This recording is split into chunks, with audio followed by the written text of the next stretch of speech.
Hello everyone, तो स्वागत है आपका मेरी एक और वीडियो में। तो गाइस, ये है मेरी 8वीं वीडियो। तो बात करते हैं आज ईमानदारी पे। मैं आपको एक बहुत अच्छी स्टोरी सुनाने वाला हूँ आज।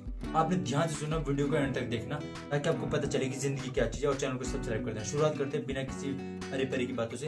तो गाइस, आपको पता है जापान दुनिया का एक ऐसा मात्र देश है जिसके ऊपर परमाणु हमला हुआ पाए। परमाणु हमले से आज भी वहाँ के जो बच्चे पैदा होते हैं, कोई लंगड़ा पैदा हो रहा है, कोई कैसा पैदा हो रहा है, किसी के अंदर कुछ बीमारी है, आज भी आज की डेट में कब हुआ था उसके ऊपर परमाणु हमला। तो गाइस, पता क्या हुआ, जब पाकिस्तान का प्रधानमंत्री था, पहले मेरे को ज्यादा नहीं पता, मैंने स्टोरी पढ़ी थी किसी जगह पे। उसने क्या किया, उसने अपने आठ लोगों को इकट्ठा किया जो उसके खास लोग थे कि तुम एक काम करो, तुम जापान जाओ, वहां देख के आओ कि जो जापान के लोग हैं ना, वो इतने सक्सेसफुल कैसे है। जापान के ऊपर परमाणु हमला हुआ भाई, वो फिर भी इतने आगे कैसे बढ़ गए। सुनना स्टोरी को, तो इतने आगे कैसे बढ़ गए। तो उसने ग्रुप बनाया 8 लोगों का कि तुम सभी 8 लोग अलग अलग शहरों में, अलग अलग गाँव में, अलग अलग जगह पे जाना। ठीक है, भेज दी। 8 लोगों की टीम बनाई और भेज दी। जब गाइस, तो जैसे जापान पहुंचे, सब अब अपने उसमें चले गए, कोई किधर चले गए, सिंगल अलग अलग। तो जो उनमें से एक बंदा, वो अपनी स्टोरी बताता है। जब वो वापस आया जापान से लौट कर पाकिस्तान वालों को अपनी स्टोरी सुनाता है। जब उसके प्रधानमंत्री ने उससे पूछा कि हाँ क्या से क्या है, तो उसने बोला, जब मैं एक गांव में गया तो वहाँ किसी के घर में रहने लगा होगा। मेहमान, जापानी लोग ना मेहमान की बड़ी इज्जत करते हैं, तो वहाँ रहने लगा। सुनना कितनी अच्छी स्टोरी है जापान की, कैसे सक्सेसफुल होना पड़ता है लाइफ में, ईमानदारी। जब वो वहाँ गया तो वहाँ रहने लगा, है ना। रहते रहते कुछ दिन हो गया, उसने जब देखा, अरे परे सीखा, तो जापान के लोग बहुत रिस्पेक्ट। तो उसने सोचा वापस जा रहा हूँ। जब उसके 1 हफ्ते बाद 2 हफ्ते बाद जब वापस आना है, जब उसने पाकिस्तान वापस जाना था, तब उसने सोचा कि यार मैं इनके घर में कहा, इनके बच्चों को कुछ गिफ्ट दे देता हूँ। जो उनके घर में छोटा बच्चा था, सोचा कि कुछ गिफ्ट दे देता हूँ इनको।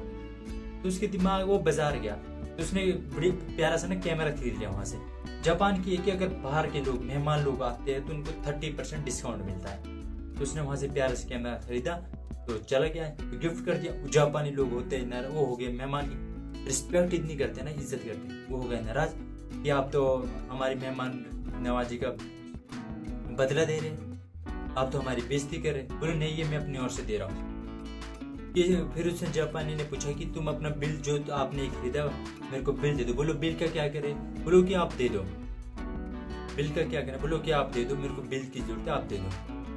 उसने फिर भी बड़ी मुश्किल से उससे जबरदस्ती उससे पूछ रहे कि आपने बिल का क्या करना है, ये तो मेरी ओर से गिफ्ट है, मैं अपने सामने। उसने कहा, अगर ये कैमरा पाकिस्तान जाता तो इस पे 30% डिस्काउंट मिल रहा है, और ये कैमरा जापान में रहने वाला है, हम लोग इसको यूज करने वाले हैं, तो मैं दुकानदार के पास जाऊंगा, उसको 100% जितने का उसका काम कैमरा है उतने उसको पे करके आऊंगा। समझ गए? नहीं समझे? कैमरा लिया, है ना, वहां से कैमरा लिया। फिर उससे बाद जो पाकिस्तान जैसे उसको गिफ्ट किया, 30% का डिस्काउंट मिला क्योंकि मेहमान लोग थे। तो फिर उसके बाद जो जापान वाले को पता चला कि ऐसे गिफ्ट दिया, तो वो बिल मांगता है, बिल।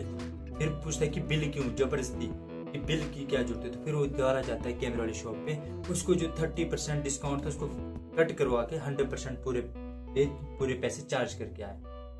ये लोगों की ईमानदारी है भाई, इसलिए देश आगे बढ़ता है। हमारे देश में नेता भी, खाने वाले, प्रधान भी, सारे चोर जितने भी आज तक आए।